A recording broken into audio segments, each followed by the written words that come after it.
नमस्कार दोस्तों, मैं राकेश श्रीवास्तव। झारखंड और महाराष्ट्र में हो रहे विधानसभा चुनाव को लेकर 20 तारीख को वोट डाले जाएंगे। इससे पहले महाराष्ट्र में एक बड़ा घटनाक्रम सामने आया है।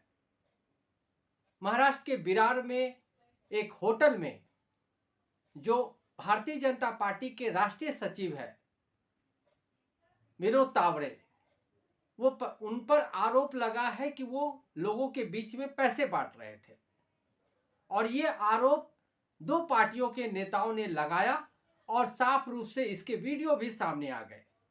कहा जा रहा है कि विनोद तावड़े 5 करोड़ रुपए लेकर होटल में रुके हुए थे और वो लोगों को बुलाकर पैसे बांट रहे थे। इसमें से करीब 20 लाख रुपए बांटे भी जा चुके हैं। इस मामले के सामने आने के बाद महाराष्ट्र से लेकर पूरे देश में हलचल मच गई, क्योंकि 20 तारीख को वोटिंग होनी है और 19 तारीख की शाम को यह मामला सामने आता है। इससे पहले भी भारतीय जनता पार्टी के कई नेताओं पे पैसे बांटने के आरोप लग चुके हैं।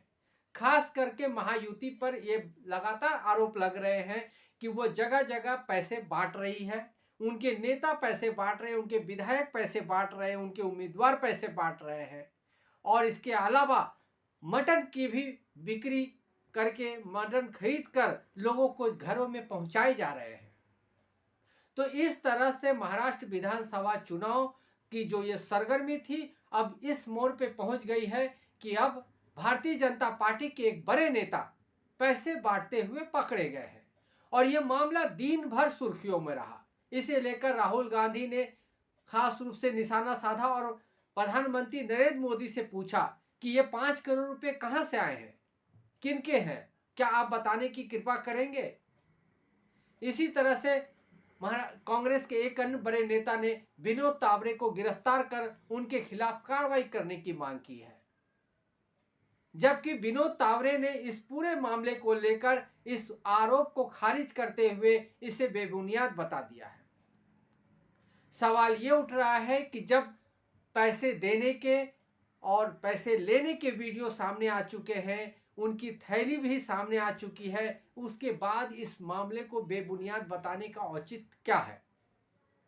महाराष्ट्र में जब से चुनाव की घोषणा हुई है और जब से चुनाव प्रचार अपने रंग में उतरने लगा है, तभी से महायुति के नेताओं पे पैसे बांटने के लगातार आरोप सामने आ रहे हैं। कहा जा रहा है कि महाराष्ट्र में 4M फैक्टर काफी काम कर रहा है: मनी, मशीन, मटन और मोदी। ये 4 फैक्टर के दम पे भारतीय जनता पार्टी महाराष्ट्र की चुनाव जीतने की कोशिश कर रही है। मशीन पे पहले भी आरोप लगते रहे हैं, लेकिन यह आरोप आज भी बरकरार है और अधिकांश महाविकास आघाड़ी के नेताओं को इस बात की आशंका है कि चुनाव के बाद या चुनाव के दौरान हेरफेर की जा सकती है मशीन के जरिए। इसी के साथ ही ये भी खबरें सामने आई कि कई क्षेत्रों में 5,000 से लेकर 10,000 रुपये के पैकेट बांटे गए हैं मतदाताओं के बीच में और इसके अलावा मटन की भी बड़ी मात्रा में वितरण करने की खबरें सामने आ चुकी है। इसी बीच विनोद तावड़े का ये मामला सामने आने के बाद भारतीय जनता पार्टी खास करके महायुति महाराष्ट्र में बैकफुट पे आ गई है। लेकिन जिस तरह के बर्ताव महायुति की तरफ से किए जा रहे हैं, ऐसे लगता है कि इस तरह के कोई मामले सामने नहीं आए हैं और ये बहुत ही छोटा मामला है। तो ये तो हो गई आपको महाराष्ट्र की बात, और महाराष्ट्र में किस तरह की सरगर्मी मची हुई है, किस तरह की सरगर्मी है, ये समझना जरूरी है।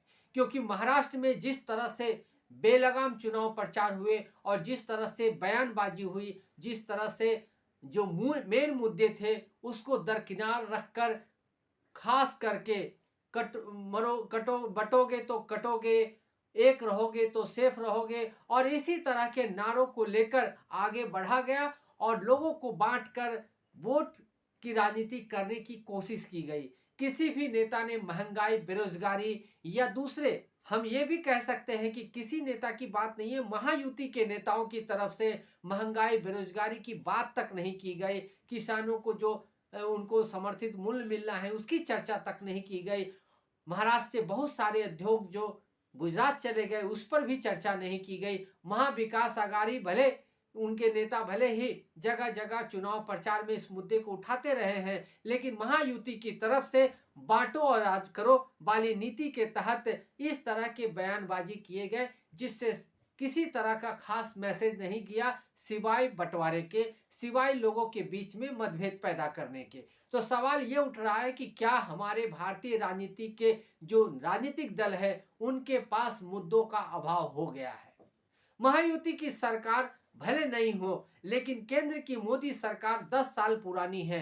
केंद्र के नेता जब महाराष्ट्र में आकर चुनाव प्रचार कर रहे थे, उनको 10 साल में किए हुए काम के बारे में बताना चाहिए था। उन्हें बताना चाहिए था कि महंगाई कहां से कहां तक कम हुई है, किसने लोगों को रोजगार दिया गया है और उनकी आगे की योजना क्या है। लेकिन किसी भी नेता ने, खास करके प्रधानमंत्री नरेंद्र मोदी ने, अमित शाह ने और तमाम जो बड़े नेता हैं, उन्होंने इसको टच तक नहीं किया, उन्होंने छुआ तक नहीं। वो एक ही बात दोहराते रहे, बस राहुल गांधी, कांग्रेस और कांग्रेस का जो शासनकाल था वो बहुत ही खराब था।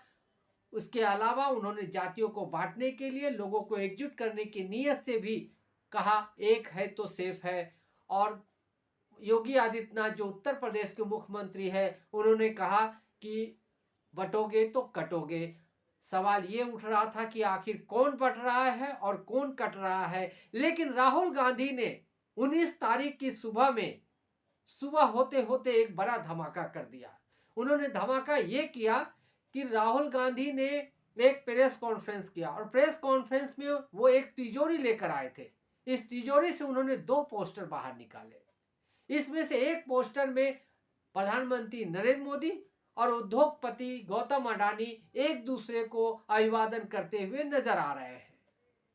तो उसमें दूसरे में लिखा हुआ था कि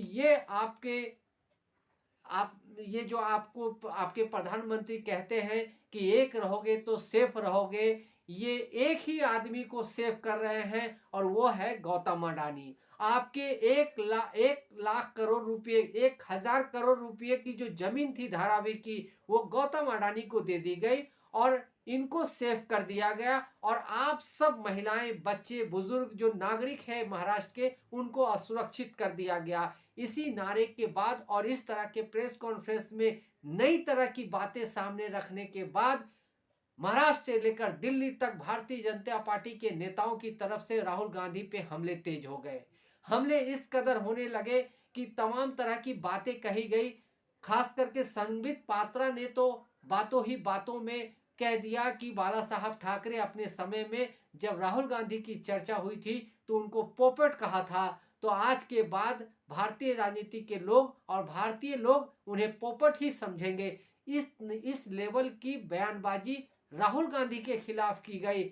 इसके अलावा महाराष्ट्र के भी कई नेताओं ने इसे लेकर बयान दिया। लेकिन इन बयानों के बीच जब तक ये मामला गरमाया, उससे पहले ही विनोद तावड़े का ये वीडियो सामने आ गया है। और इस वीडियो के सामने आने के बाद भारतीय जनता पार्टी भले माने ना माने, लेकिन वो महाराष्ट्र में वोटिंग से पहले बैकफुट पे आ गई है। इस बैकफुट पे आने के साथ ही उनके सामने सबसे बड़ी समस्या खड़ी हो गई है कि आखिर इसका तोड़ कैसे निकाले, क्योंकि चुनाव का वक्त खत्म हो चुका है, चुनाव प्रचार का वक्त खत्म हो चुका है। अब वोटिंग होनी है और वोटिंग से पहले जो महाराष्ट्र की जनता है उनके पास जो मैसेज गया है वो मैसेज बेहद गलत तरीके से गया है।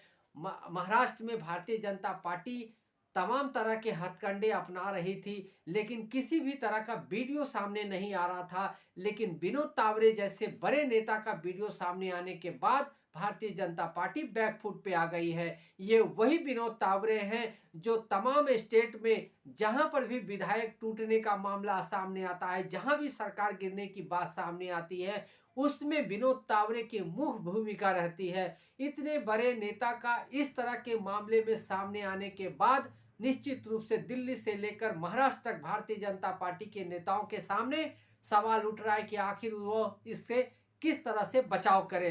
तो बचाव करने के बदले वो इस मामले को ही खारिज करने में जुट गए हैं। आपको बता दें कि विनोद तावड़े महाराष्ट्र में इतने बड़े कद के नेता है कि कहा यह भी जा रहा था कि अगर महाराष्ट्र में महायुति चुनाव जीतती है तो विनोद तावरे को सीएम के तौर पे प्रोजेक्ट किया जा सकता है।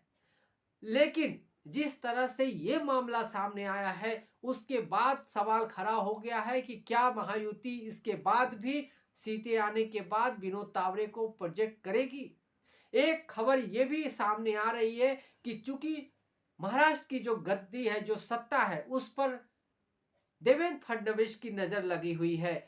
लेकिन इसी बीच तावरे साहब का भी नाम सामने आया। तावरे के कंपटीशन में आने के बाद ये कहा जा रहा है कि जो ये पूरी साजिश है, ये जो पूरी प्लानिंग है, ये जो पूरा ट्रैप लगाया गया विनोद तावरे को फंसाने का, उसमें देवेंद्र फडणवीस का भी हाथ हो सकता है। ऐसी आशंका जताई जा रही है। राजनीतिक गलियारों में इसकी चर्चा भी है कि क्या देवेंद्र फडणवीस ने अपने रास्ते से हटाने के लिए विनोद तावरे को एक मामले में फंसा दिया है। अगर ये सच है तो भारतीय राजनीति के इतिहास में ये एक और अलग तरह का अध्याय जुड़ गया है। लेकिन आने वाले दिनों में इसे लेकर और भी राजनीति हो सकती है।